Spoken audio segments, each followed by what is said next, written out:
Hello everyone and welcome back to another book review. If you are new here, I post new book reviews almost every single day on both fiction and nonfiction books, so if that sounds interesting to you, then feel free to stick around. Now let's talk about today's book. Today I am going to be reviewing Year of No Garbage, Recycling Lies, Plastic Problems, and One Woman's Trashy Journey to Zero Waste by Eve O. Schaub. That is her last name right there, and it will be in the description below because I do struggle with pronouncing last names correctly. So I saw this on my library's news shelf as indicated by the news sticker that I have accidentally torn and feel a little bad about, and I decided to check it out because it's an interesting premise that I think more people need to think about. So Americans produce a lot of trash. People in other countries also produce a lot of trash, but I would hazard a guess that Americans produce one of the most amounts of trash in the world per person. We are a very trash-happy society, if I have to say. There's a lot of consumable culture. There's a lot of just buying things that you know are going to break, buying things and being willing to throw them away. It's very prevalent in American culture, for lack of a better term. We do not use things long term. We do not hold on to things long term. We're used to just throwing things out when they break instead of fixing them. And some of that has to do with other aspects which we do not have control over. Maybe cheaply made things. Things are not built like they used to be built. I know my parents say that all the time. Things don't just last as long. We have this built-in, like, planned obsolescence. We have things that are outside of our control or things that could be fixed, but they're so cost prohibitive to fix, it's actually cheaper to get rid of and buy a whole new item. And I have felt for a long time, and some of this was built or instilled in me by people like my mother, who believed in not throwing things out when there's a perfectly good use for them, that we should not be throwing things out we need to be thinking more consciously about what we're throwing out, basically is what I'm saying. And when I was in the thralls of the pandemic, I decided to do a little challenge where I tried to reduce my garbage per week to one little plastic trash bag. Trash bag, I mean like the bags you get at Walmart, the little plastic bags you put your groceries in. I said, can I fit all of my garbage for a week in that little bag? And I have to add, I was living in a region in the United States that had no recycling. There was absolutely no ability to recycle anything, plastic, cans, cardboard, paper. That annoyed me very much. I actually drove my recycling 2 hours away to a place where I could recycle it because I hated that so much. But I thought, can I reduce my trash to just a plastic bag? And it's surprising how much trash we produce in a single week, in a single month, in a single day. And it really got me thinking about how much trash I produce. So when I saw this, I wanted to see her experience with this and if she experienced some of the things that I did when I tried to reduce my trash quite a bit. Now, I do have one big bone to pick with this book, but overall, I really enjoyed this. I think that she discovered, like I did, that recycling is very difficult to do in a lot of regards. There seems to be a lot of complications and lies that come around recycling about what things really are recycling. Maybe a lot of recycling is to make people feel good about what they're doing. Like, they don't have to think about the fact that this might actually be going straight to the trash. Instead, we put it in our little recycling bin and things don't actually get recycled. That it's really hard to buy things without producing trash. A lot of food seems to be unnecessarily wrapped or unnecessarily protected, or there's so much packaging that comes with things. It's very hard to find things that are trash free. She covers a lot of these problems that she has, getting her family on board and having to find a home, basically, because she doesn't want to produce any trash, having to find a home or another usage for each of these items that she brings into her home. My overall thought of this book was it was very well done. I think it covers a lot of the problems that people face when they're attempting to reduce their trash. I think she does a really good job of balancing what that line is between personal responsibility and the companies that produce all this trash's responsibility. Ultimately, if I want to go to the store and I cannot find a way to purchase a whole load of groceries without it being filled with trash, then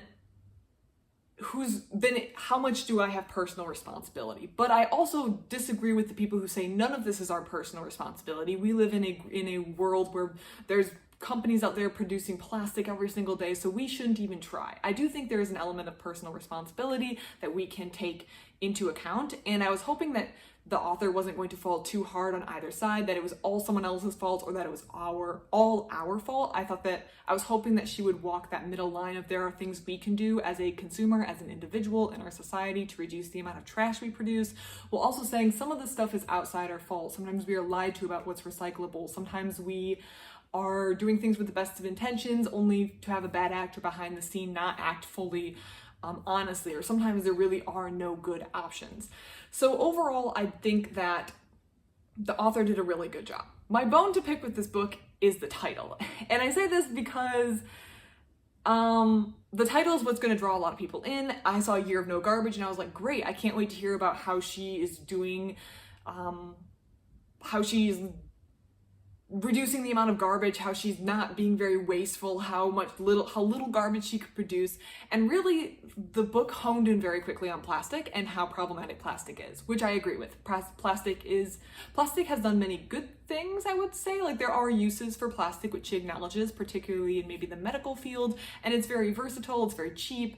And so it's had its uses, but it has quickly also become very problematic as a trash or waste item. It's very hard or difficult to recycle. It can't be recycled infinitely or into good quality items as maybe other things can, like your aluminum cans or your tin cans or glass. And I want to say here too, I'm not like an environmental expert, so please don't take everything I'm saying as like gospel truth, but plastic is quite problematic, and she quickly hones in on the problem of plastic and how much plastic is in her trash and how much plastic is in her world and how hard it is for her to avoid plastic, for her to get away from plastic, for her to not purchase plastic, and for the plastic that she does bring into her house, how difficult it is to find a home for it, to recycle it, to get rid of it in a way that isn't garbage.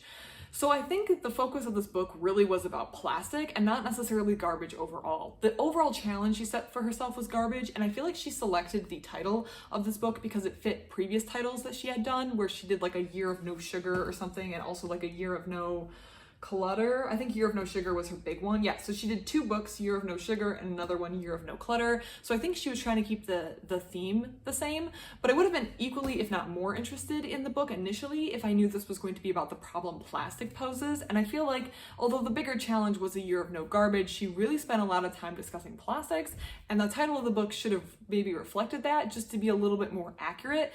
I think the title of your book might be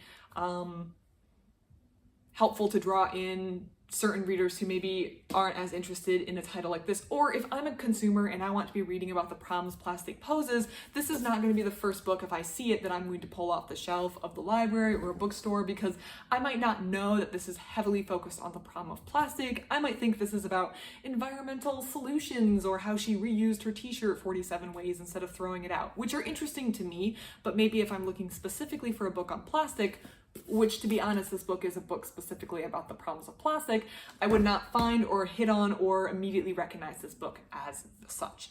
That is really my one bone to pick. Overall, this was a very interesting and well done book, and I really enjoyed it. I thought it was informative. I felt myself getting really upset at the state of the problem, and also very conscious of how much I was putting in my own trash. As I said, I grew up maybe slightly more environmentally conscious than your average consumer. My family did not throw a lot of stuff out. We were big on reusing. Reduce and reuse were the 2 big things. We almost exclusively shopped secondhand growing up. We composted all of our food waste. And so to me, growing up, there was a big emphasis on like reduce, reuse, and not using things that are single use or not very sustainable, like single-use plastic bags that you use once or throw out, or using a paper towel that you wipe something down with and throw out, were not things that were present in my childhood. So to hear someone else struggle with having to find a solution to that was a little interesting to me, because I can live life completely without those products because I just grew up like that.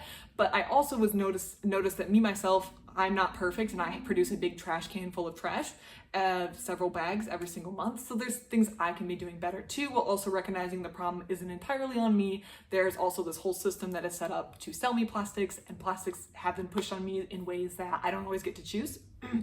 And it's not always my fault. This was a very, very good book, a very, very interesting book. I found myself getting upset while reading it, which is a good sign. It makes me feel like the author pulled me in and got me interested in the problem.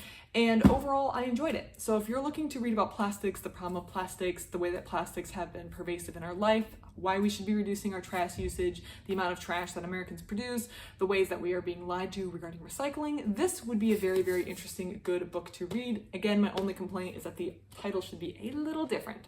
That is my only complaint. If you have any thoughts, comments on this, I'm sure this is a very controversial book that people might be upset about, please leave it in the comments below. Otherwise, thank you so much for watching, and I hope you have a great rest.